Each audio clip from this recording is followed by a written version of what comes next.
Hello and welcome to Sports This Morning. I'm Cecilia Omogbe. And I am Tayo Salam. Many thanks for joining us again. All right, this is what the show looks like, starting off from the English Premier League, where the Mary Gray was the hero at Goodison Park as Everton stunned Arsenal by 2-1.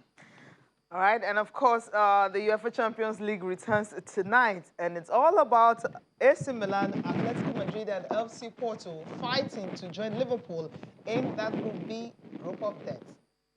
Well, fantastic. What a group has gone down to the wire like we predicted when the draw was made. Atletico Madrid, AC Milan, FC Porto still with a chance of going into the round of 16. Of course, Liverpool already through as group winners. Also on the program in the NBA, where it was a birthday victory for Giannis Antetokounmpo. Scored 27 points on his 27th birthday as the Milwaukee Bucks defeated the Cleveland Cavaliers by 112-104. Birthday boy indeed. Indeed. And of course, before we talk about Giannis Antetokounmpo and what he did on his 27th birthday, we'll just take a look at other results from the NBA. Ty, of course, you have so many games today, up to 10, right? Indeed. Yeah, you were very sad that we had 4 the last this is time. more like it. More like it, right? Right now, we've got 10 games for you. And of course, Steph Curry just know how to do his business so well. Nothing surprises us anymore. Not at all. Yeah, not at all. Not at all. So what are the results, Ayo? Yes, let's get straight into it. Starting off with the matchup between the 76ers. That's Philadelphia taking on the Charlotte Hornets. That game was all about Joel Embiid. Joel Embiid was fantastic on the night, scoring a season-high 43 points. He also grabbed 15 rebounds and dished us 7 assists. The 76ers defeated the Charlotte Hornets 127-124 in overtime. It was a very, very competitive game. Also, in the NBA, we also had a matchup involving the OKC Thunder and the Detroit Pistons. It ended 114-103 in favor of Detroit. Shai Gilgeous-Alexander with 30 points and 13 assists in that victory for OKC in a battle of 2 teams that entered the game with 8-game losing streaks. Elsewhere, the Washington Wizards lost against the Indiana Pacers 110-116. Domantas Sabonis producing his 19th double-double of the season with 30 points and 10 rebounds, while also adding 6 assists and 3 steals. What a performance coming from the 2-time All-Star in that victory for the Indiana Pacers. The Grizzlies were also victorious on the night. It was against the Miami Heat. They won 105-90. Dillon Brooks and Desmond Bain scoring 21 points each as the surging Memphis Grizzlies defeated the Miami Heat 105-90. Elsewhere, the Chicago Bulls were victorious against the Denver Nuggets. Zach LaVine was the star of the show with 32 points in that 109-97 victory for Chicago. And our star on our feature match of the day, Cecilia, between the Cavs and the Bucks, was a victory for the Bucks, 112-104. There were also wins for the Atlanta Hawks, the Phoenix Suns, the Golden State Warriors, and last but not the least, the LA Clippers. So, all right, the star game for the day is for the star boy, right? Yeah, for the birthday boy. For the star boy and the birthday boy. Indeed. Okay, you have other results. The Warriors and, of course, the Phoenix Suns returning to winning ways after the Warriors ended that 18-game winning run they were on. Tayo wanted 20, but it didn't end up like that. Cecilia, but now they lost to Warriors in San Francisco, and they're back to winning ways, winning against the Spurs by just 4 points. First team to get to 20 points, 20 wins this season. Phoenix Suns are still playing without Devin Booker. Of course. But when you have Chris Paul still orchestrating, still running things, you've got a very good chance of winning. Back to our feature game between the Bucks and the Cavs. Fantastic performance from the birthday boy, Giannis Antetokounmpo, who came back from missing 2 games because of injury to score 27 points on his 27th birthday. Your guess is as good as mine if you did that on purpose. I can't really say. Anyways, the 2-time MVP made 3 of his 3-point Points. attempts. I Yeah. mean, Giannis is not known for his It great was his shooting. day. It Yeah, was his day. it was his day. So I'm sure that's why I felt maybe that 27 was, maybe it was orchestrated. It was just divine intervention. Who I don't know what knows? it is. But then it was a beautiful one for him. Added 12 rebounds to that. Yes, and it was good to see him playing uninhibited as well, so because he suffered the calf injury, which made him miss those two games. In the fourth quarter was when where Giannis was really unstoppable. Scored 15 points in the fourth quarter. Anyways, that was for Giannis. The other guys also contributed as well. To Drew Holiday on the day scored 20 points, dished out 8 assists and grabbed 7 rebounds, while Chris Middleton provided 21 points and 8 assists. The Bucks are still undefeated this season when Antetokounmpo, Middleton, and Holiday are all in the lineup. They've won 10 in the last 11 games. Indeed. Great one. Fantastic.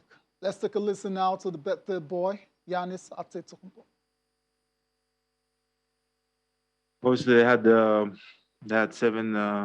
3 7-footers out there, you know, showing crowd, contesting every drive. I just had to play smart, try to get to my spot. But I try to stay aggressive as much as possible. Sometimes I'm going to be able to get to the paint. Sometimes I'm going to rely on my jump shot. And sometimes I'm going to rely on my teammates. I'm going to pass the ball and hopefully I make the right play and you know, help them, put them in position to knock down shots. But for tonight, I was just trying to, you know, it's my first game back after 2 games that I missed. I was just trying to, you know, just make the right play.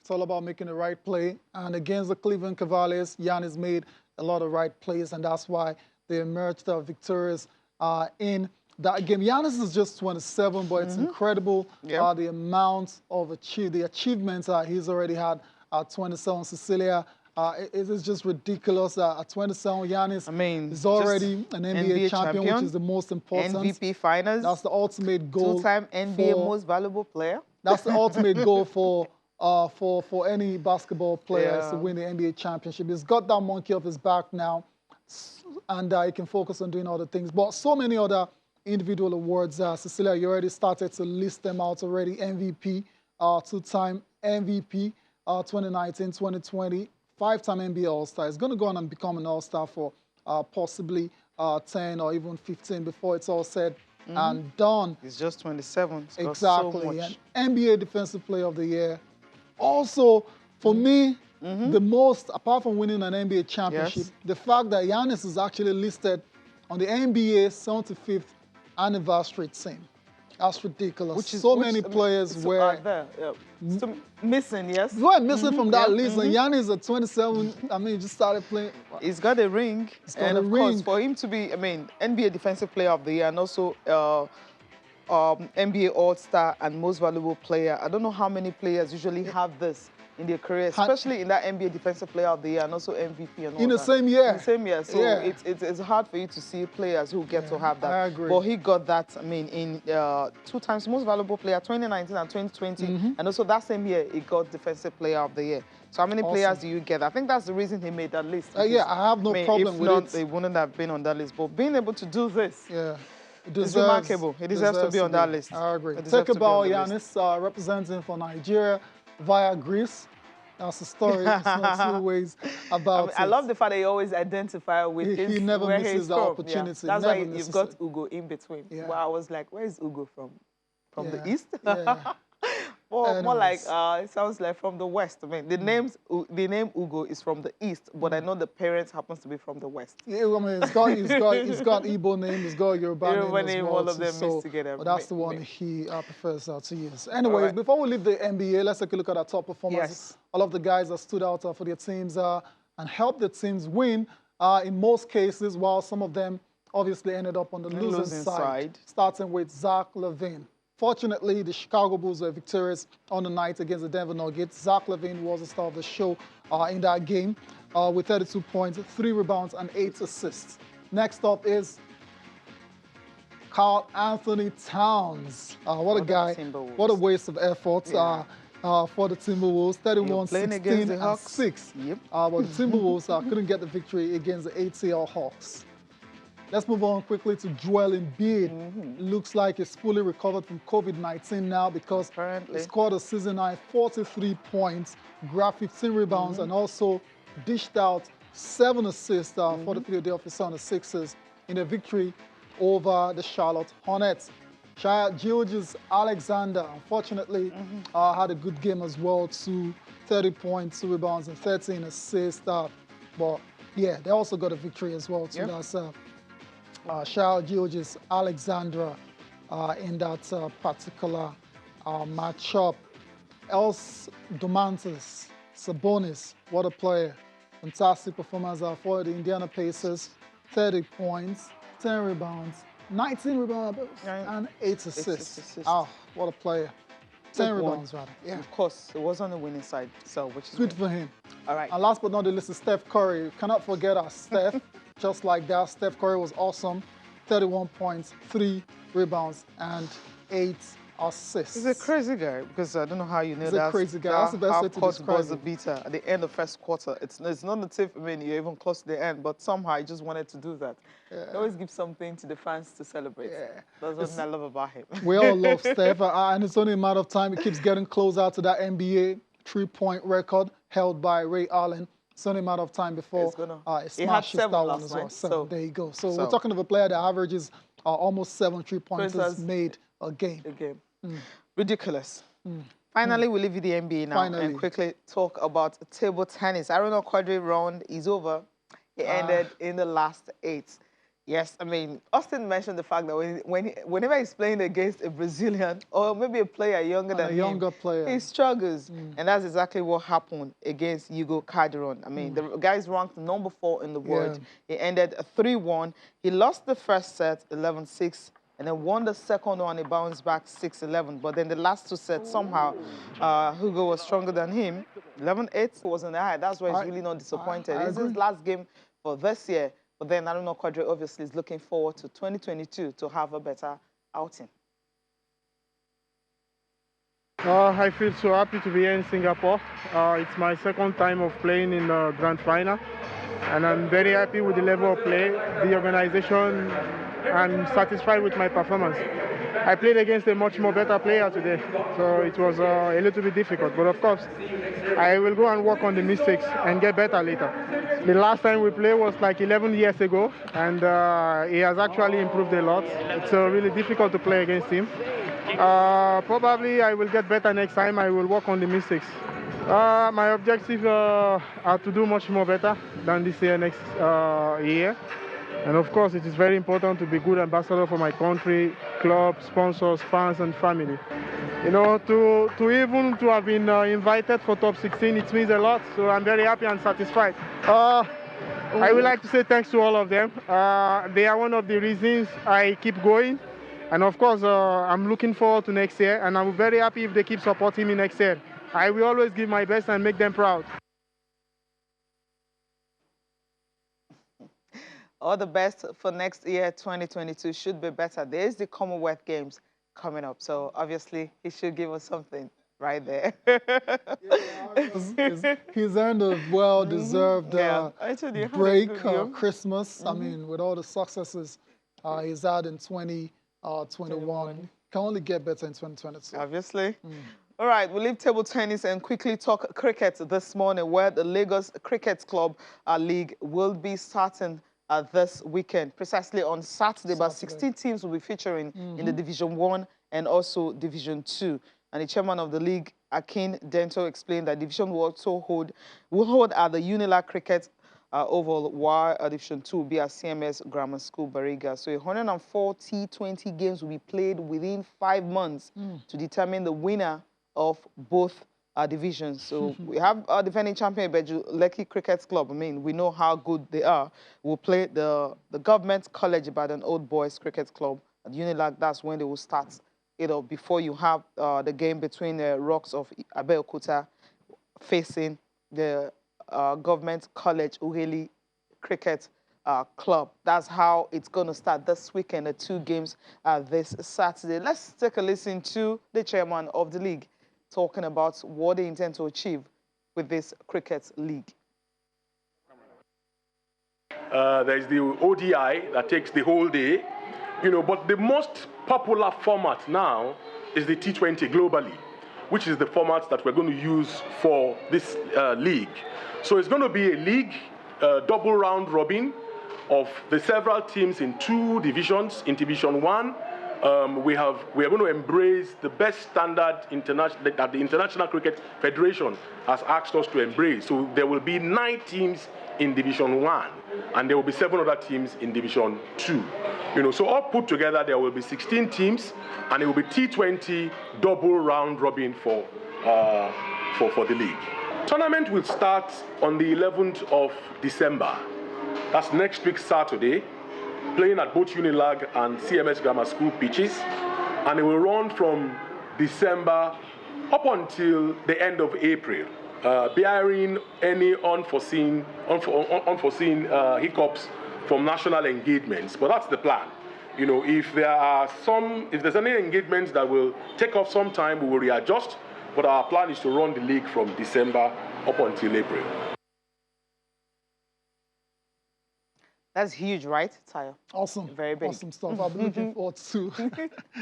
Yeah, to those T20 games, cricket. Yeah. It's a shorter format, so you guys will obviously enjoy that. Yeah, Not the ODI. Yeah, there's a reason why it was introduced, T20, for, casual fans of non-cricket fans to perhaps get interested in the sport. There was also the coach of the national team. Yes.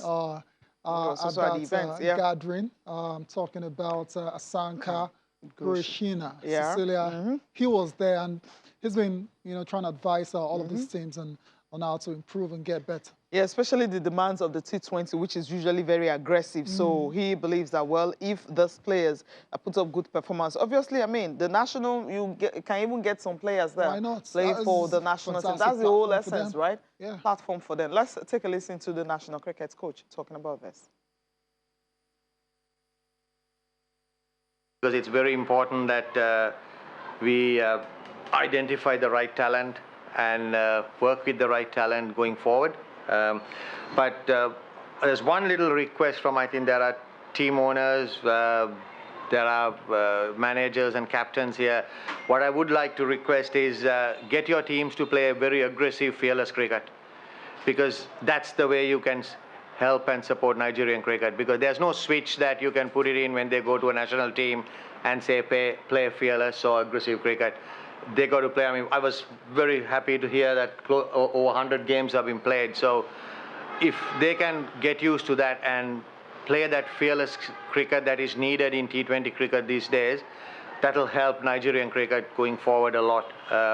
There's a lot of talent, but I think you all can easily do that, because I was actually talking to Mustafa just before starting as well and saying, I don't like to see totals of 100. I like to see totals of 160. Batting first, because it is a batsman's game, and I think we got that first-hand experience in Kigali, where the 3 teams we played were way far ahead than us in everything they did. So that was a wake-up call most probably for everyone, including me. And so I'm hoping that in the next couple of months we'll see these new players coming as well. There are a lot of new talent here.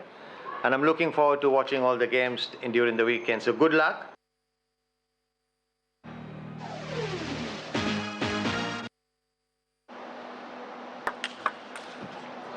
Top to the racket here on the run. Quadri Aruna. Not sure if the pockets have started to come out yet. How on earth can you rally with that? It is so fast. It's funny, there are a lot of different conversations about camera angles in table tennis. And the serve takes care of it, 11-6. Quadri Aruna with a dominant game number 2.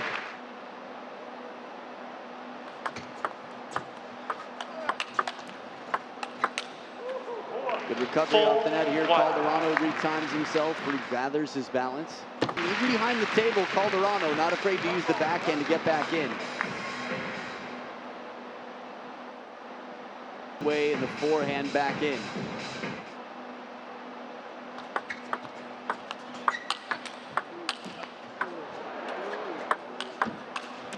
Ooh. Smart play by Quadri Aruna. He's got the power, but he patiently spins it. That last ball that comes back off the net here. Watch Calderano. 2 game points here for Ugo Calderano. Oh, the edge of the table right back. What a save. Calderano here after a shot like that comes back. I mean, can you imagine breaking out of prison after 19 years? Only to thrill from Brazil. And he takes it, a steady exit for Ugo Calderano. A very strong tournament for Quadri Aruna. And we will not forget anytime soon that he beat Liang Jingquin, but it's Ugo Calderano who moves on through.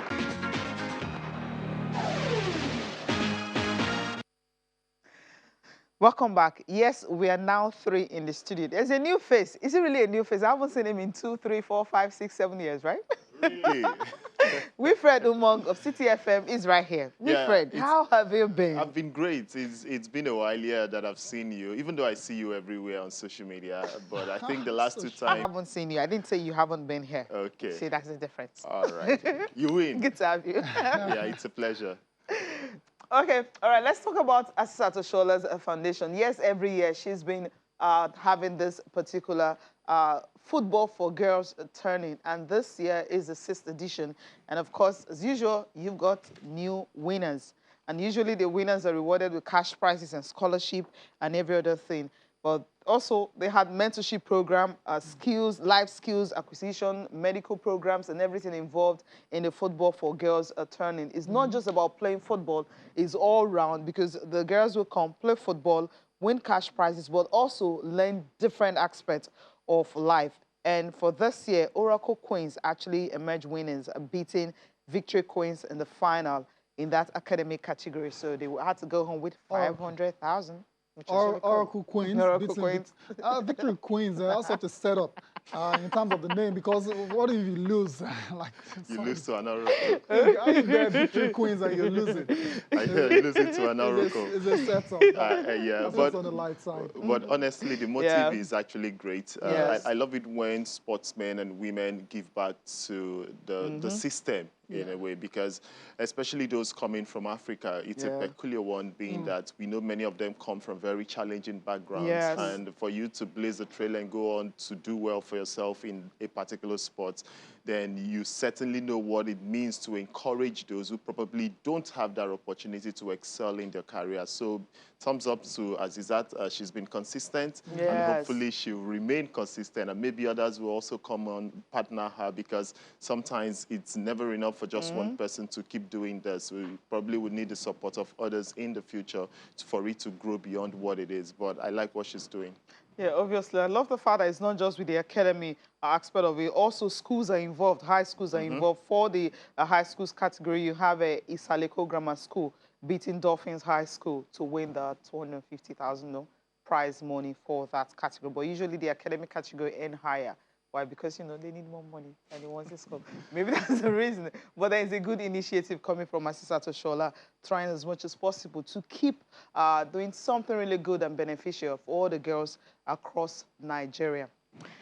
All right, Saya, we're leaving that and quickly touch down at the Creative Championship. Yes. Okay. Still talking football. National NLO side, nationwide league clubs. Yeah, must be said, not NNL. Anyways, match day 2 went down over the weekend as well too. We have the results for you for those games. Before we come to the highlights, Cecilia, they're playing the cup competition. The league version is going to start next year, but for the cup, Bagada FC, after drawing their opening game, they've bounced back somewhat to win their next game by 2-1. So it's good to see GSC emerging victorious on match day 2. Let's see the results of those games that were played on match day 2. We'll come to the highlights later on. Anyways, Cecilia, Wilfred, NLO sides.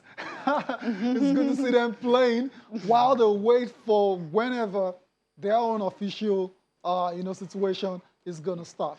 Oh, well, they're not the only one. I know. A lot of leagues in Nigeria, like if I ask now, when is the MPFL kicking off?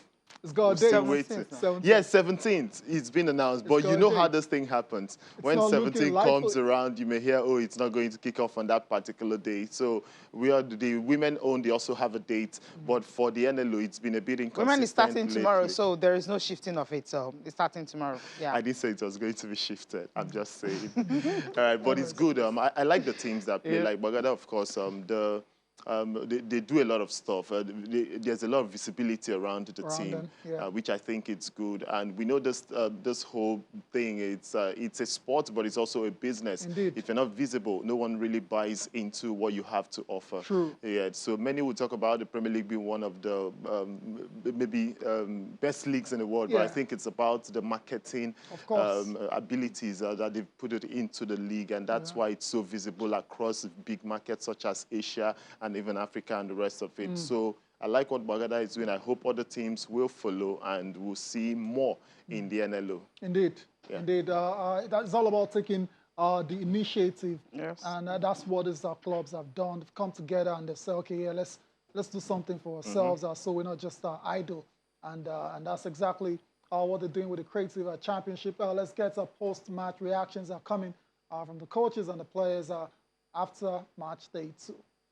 Well, we're just getting started, so a 3-1 win is a good day, and we have 2 games up in the group. Hopefully, the win group will come out top. The aim is to qualify to the semi-finals, so it's a job well done on the last day. We switched up at the back. For the last couple of games, we've been trying to work on a 3-man defense, and we had Ahmed, Victory, and Stanley. And today we had a lot of control in these moments, in the build-up, so we could build up effectively.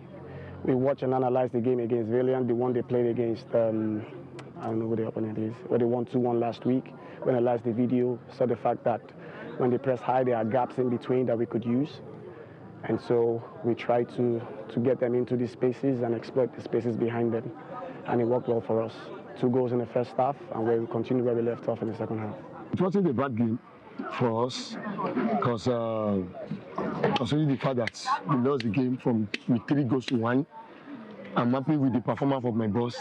They were able to show everything we have been doing in training. Yes, tactically we are not bad. Tactically, we try to do some things on the field of play, but it is part of football, you know. And I understand we are going to come back stronger in our next game. Thank you. It wasn't the result we wanted, though. We have really worked hard in training, but we still have 3 more games to go, and with that, at least we need to raise our spirit high. We need to put in more work.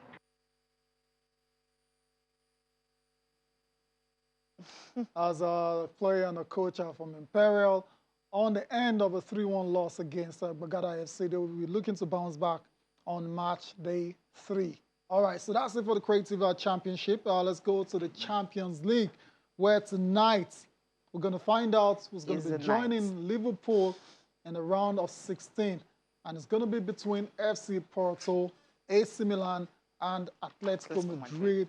That group has gone down to the wire like we expected, of course, with the exception of Liverpool, who've absolutely ran through the groups. But before we get to Group B, the other matches are involving PSG and Club Brugge and Leipzig and Man City in Group A. We know this group is done and dusted already. It's sorted. We know PSG and City advanced into the last 16.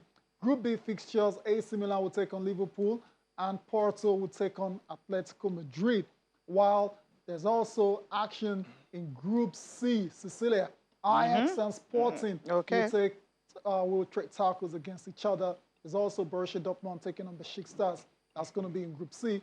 While in Group D, as a winner takes all in terms of topping the group between Real Madrid and Inter Milan. Both have already advanced into the next round. There's also action between Shakhtar and FC Sheriff. Just to complete it. Yeah. That's your lessons of it. So the only group we have issues with, all other groups, we already know their winners sorted and runners-up. But then Group B, well, when the draw was actually done, everyone talked about the group of death. And so it's proven to be like it. And, or rather, it's actually like it now because AC Milan, Liverpool got 15. I mean, Okay. 5. I mean, all the Five games out they of play, five. 5 out of 5, winning all their games. And even Jurgen Klopp has been talking about that. He doesn't know if he's going to rotate players or anything. But then... He will, don't Surely worry. he will. Sure he will, right? Yeah. So he loves... Okay, So this that's, is... yeah. This is scenarios is looking like Group right now. B. I mean, Liverpool are through, of course, into the round of 16. But Porto will go through if they win or if they draw and Milan do not win. Now, look at that permutation. Yeah. The Atletico Madrid will go through if they win and Milan do not win. And Milan will go through if they win and the other game Is drawn. I mean, just look at permutations. It's a very tough one. It's confusing. Honestly, when the draws were made, everyone expected Liverpool to go on and win this group. Yeah, given their pedigree in the last few years. But what we weren't sure was who joins Liverpool. Okay. And that is clearly the situation in this group.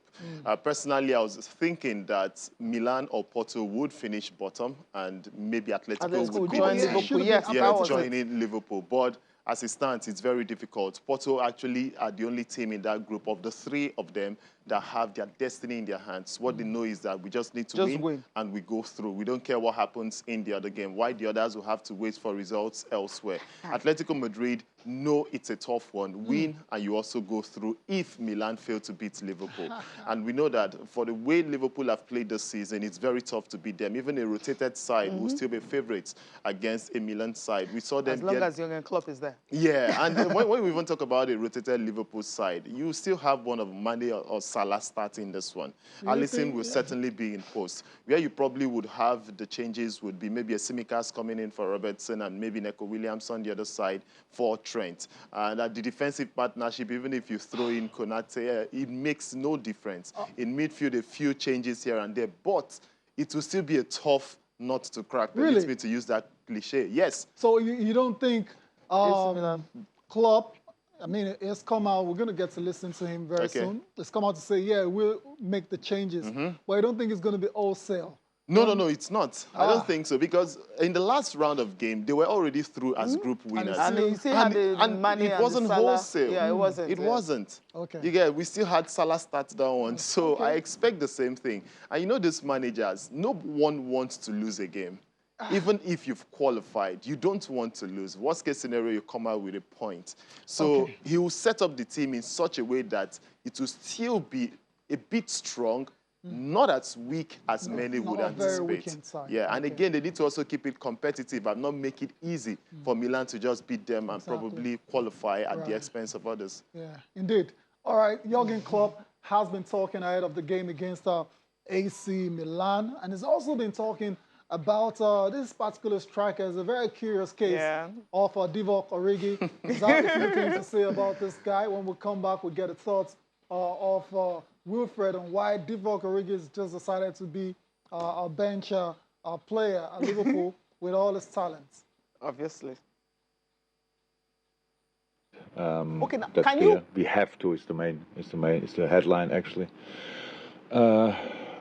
Medical department would smash me if I would play the same side again, and so we will make changes. But it's always like this: if you make changes, you get in fresh legs. If you get in fresh legs, you can have a higher energy level in the game. If you have a higher energy level, you have a chance to play a good game, and that's exactly the idea behind it.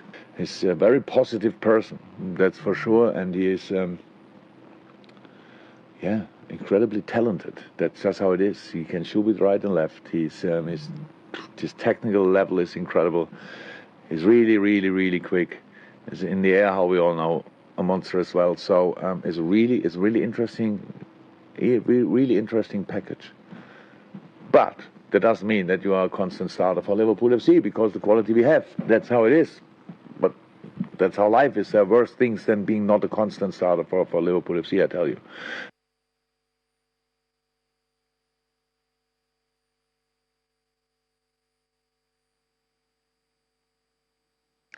All right, that's a younger club there talking about rotating his team on up. So Altaya mentioned Divock Origi, who happens to be the man who comes from the bench. And anytime he comes, he always delivers. So right now, I think he's going to start this game.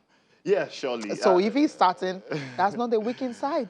Really? Yes. Come on. Come yes, on, because, I mean, that's the player who comes in and then he would deliver the goods. We saw what he did at the weekend. They almost had a draw, but somehow he came on and he got what they needed, and he got all 3 points. So that's a player. In the season, they won the Champions League. So keep goals, he scores. Don't worry, I so get the sarcasm. It might just be 1 against Milan today, and then AC Milan are out. I get it. It didn't fly over my head. I get it. But but seriously, why is I know it's going to be hard for you to answer the question 100%, but why is Divock Origi, why does it seem satisfied to being an impact player at Liverpool? And why is it that there's really no club out there that have come all out to get this guy, because we know he can score goals? When you play often, you sell yourself, clubs will see you, and remember that every player, even managers, are as good as their last performance. And in this case, he's not getting that playing time. So why is he still there? It was almost, that's it. The thing is, what offers have come. You already hinted that what offers have come. Now, the front three of Liverpool, Firmino, Salah, and Mane, they were a unit for a while until Jota started breaking in recently. And Jota was brought in from Wolves just to provide competition and probably give Liverpool options such that they could tweak their formation and go to a 4-2-3-1 sometimes. And but that hasn't really happened. So the thing is, Origi is not even his third choice. If you want to look at guys who could go through the middle. For Liverpool, that's Firmino, Jota, and Origi is the third one. So just going back to what Sisi said, Origi is not a big striker at the moment. But just say that I personally think that he should have left Huddersfield instead of just coming off the bench. It doesn't matter where you go. You play regularly. Romelu Lukaku went to West Brom at some point. He was at Chelsea. From West Brom, he went to Everton. And today, the rest is history. He's one of the biggest strikers in the world. So you may need to take a step back, get the playing time, perform well, and you still come back to a big club, and that's what I think Origi should do. Okay, now, why would he want to leave Liverpool? I mean, to play only, because I'm looking at the fact that Liverpool, yes, one of the biggest clubs in the world, and not that you're sure of winning a league title, you're sure of winning a Champions League. Would he want to go to other clubs where you're not even sure of? Come on, guys. You probably won't I think be sure. as long as he's playing every week, it's just that he's not starting. He's playing every week. We saw what Ole Gunnar Solskjaer, for instance, with United.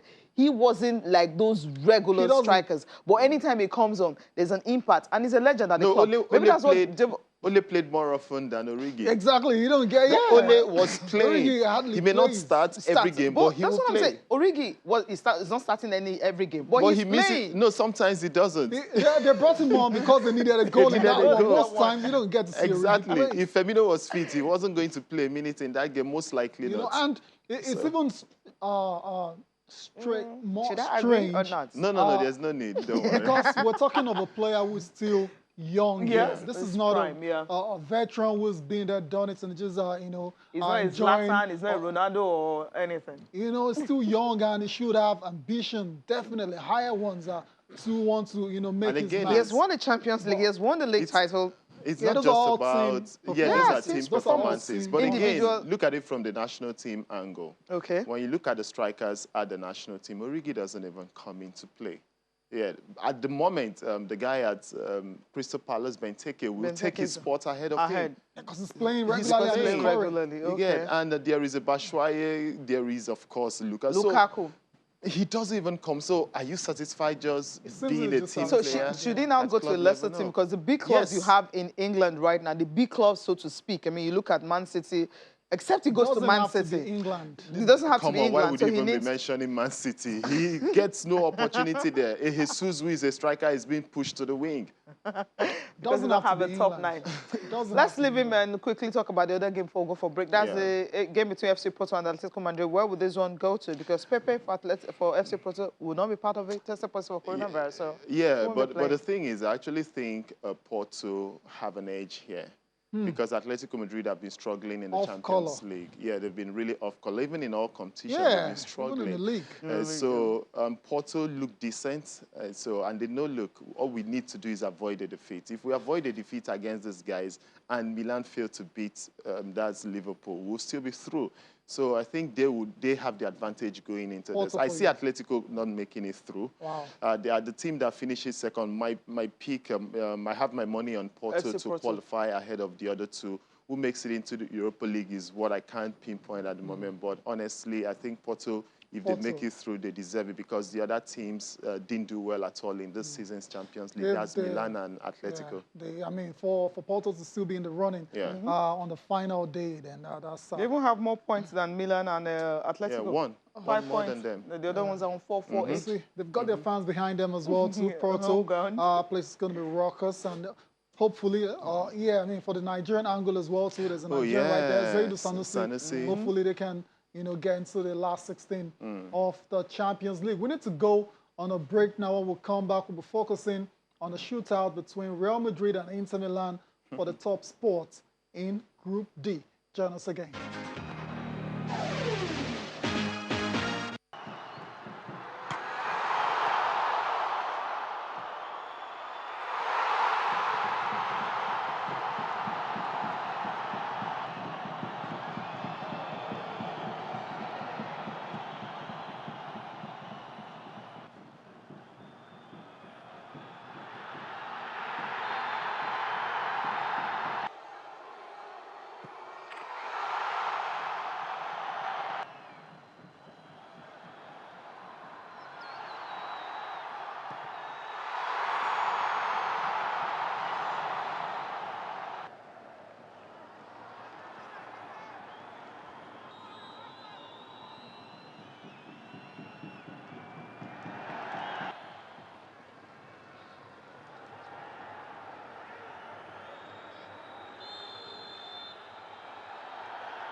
Welcome back to Channel Sport this morning. We're still previewing our UEFA Champions League matches for tonight. So we're going to Group D now, where Real Madrid will host Inter Milan in a shootout for the team to finish top of the group. Real Madrid, they're already through to the round of 16. They'll finish first if they do not lose against Inter. Inter already through as well, so they'll finish first if they beat Real Madrid. Yeah. So from just this simple permutation, it looks like Real Madrid should do enough to get a draw to be... Yeah, they should. They already got a win when they played in the reverse fixture of this one away in Italy.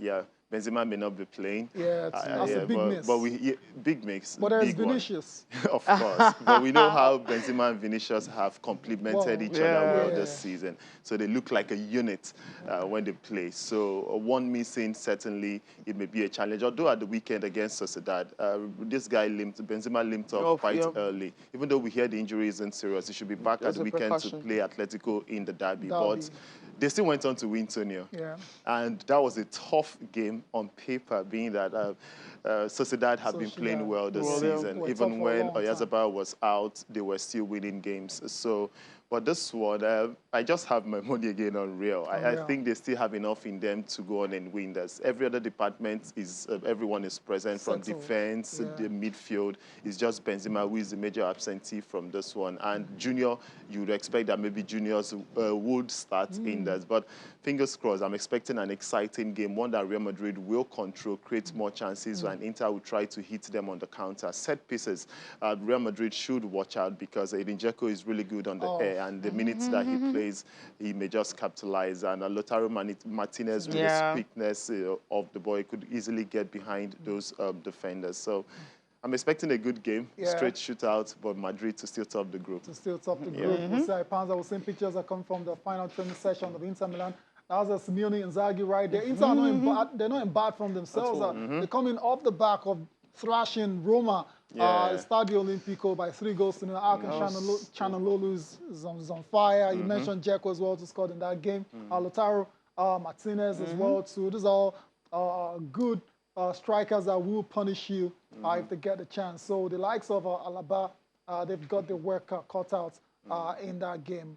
We'll see how it pans out. Inter Milan and Real Madrid tonight at the Santiago Bernabeu.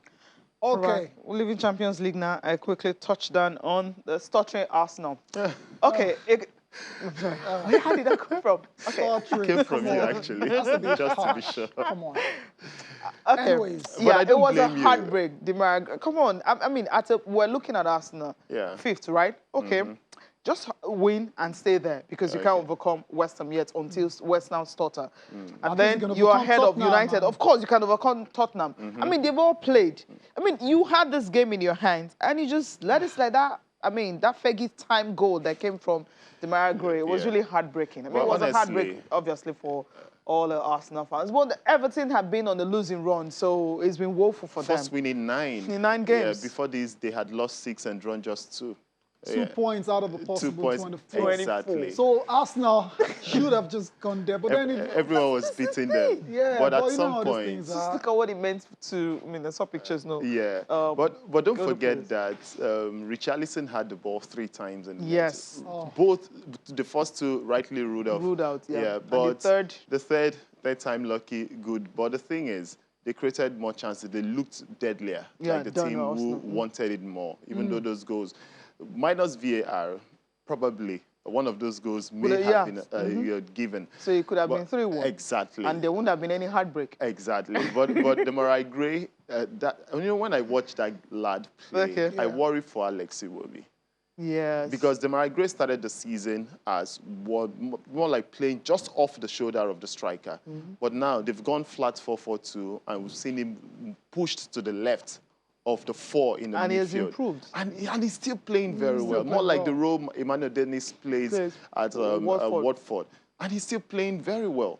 Now, you look at that run, you look at the finish, and you just say, okay, this is probably why he won't be playing more often at Everton. Because you need to up your game for you to get that playing time. And so he thoroughly deserved it. But I think there's a good boost for Everton, especially for Benitez.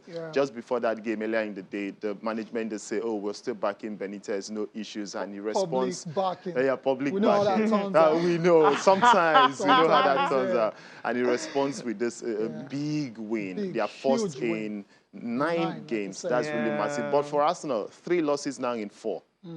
Lost to the 2 Merseyside sides in Liverpool and Everton, and also lost to United. So, okay, similar fashion how they started the season, isn't it? That one, they lost 3 straight games.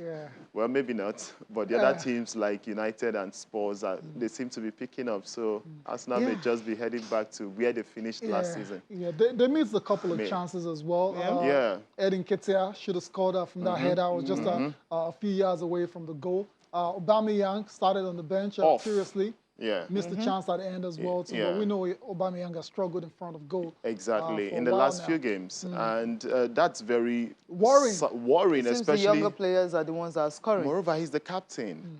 When others are down, you should be the one leading. Like, look, guys, we need to pick this up. But does he really look like a leader when you watch Aubameyang? Well, he wears the armband, just like Harry Maguire. He's the captain. Oh, anyways, don't bring in Harry Maguire here. We're going to take a look at the papers now, but you mentioned something earlier, Wilfred, that the 2 Richarlison goals were correctly ruled offside. Yeah. But I thought at the start of the season we were done with this toenail offsides, boots offside. I thought we were done. What Your was that shadow, your about? shadow Yeah, offside, what your is that shadow. about? Could be your It's shadow. awful. Personally, I'm of the opinion that when it's marginally offside, Just let it go. What is Yeah. going on with this guy? You don't keep Because chalking according off to Jose, fantastic he said- goals Fantastic and- strikes. According to Joe, he said it depends on who is taking, who is drawing the ruler.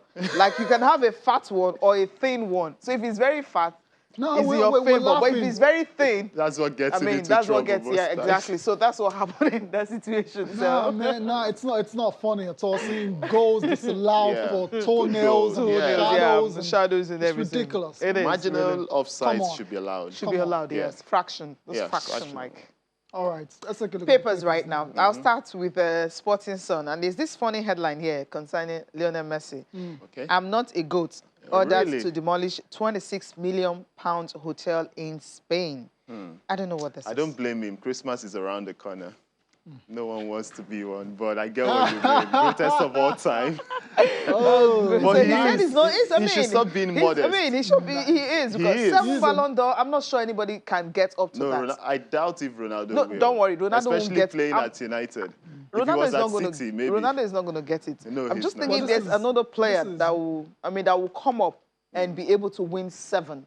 So maybe we'll have to wait for another Well, 10 it's years or possible. something. It's possible. The way Haaland is going, if he leaves Dortmund, he God may. bless you if he leaves. If he Yeah, leaves And if he Dortmund. leaves Another next person, season, not for long, he shouldn't stay I there don't for think long. he'll stay beyond. I have a feeling he will leave in the summer. So he can go to a Man City or maybe a Real Madrid Yeah. or even a Barcelona. That's where you know you're going to win this one. Yeah, you guys are Exactly. getting too excited and carried away, man. He hasn't even won No, one we're not Ballon getting d'Or. carried away. The Let's thing take is a that look. Yeah, which other what- player?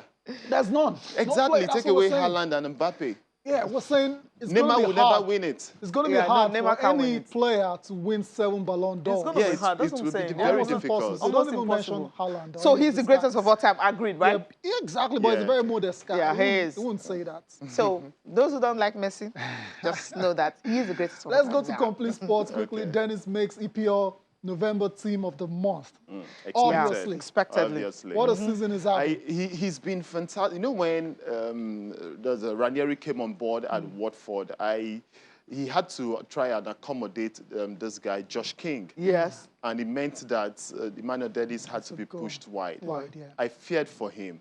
But unfortunately for us, he's been playing very well. Say, look, I've been Niger boy. Anywhere you put me, I go excel. I will excel. And that's exactly what he's done. And he's their top scorer. Yes. Yeah, and he's Top not even scorer, on top penalties. assist guy. Okay, so So, we'll hope to see him credit to at the him. Nations Cup, right?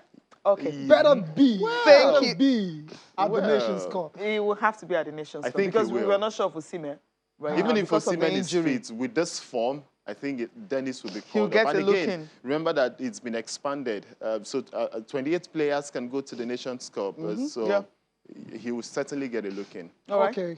Wilfred, thank you so much for coming. Always a pleasure and good to see you again. Don't be a stranger. No, I won't. Thank you. Thank you all for watching as well. Enjoy the rest of your day. I am Tayo Salah. I'm Cecilia Mogbe. Have a great day.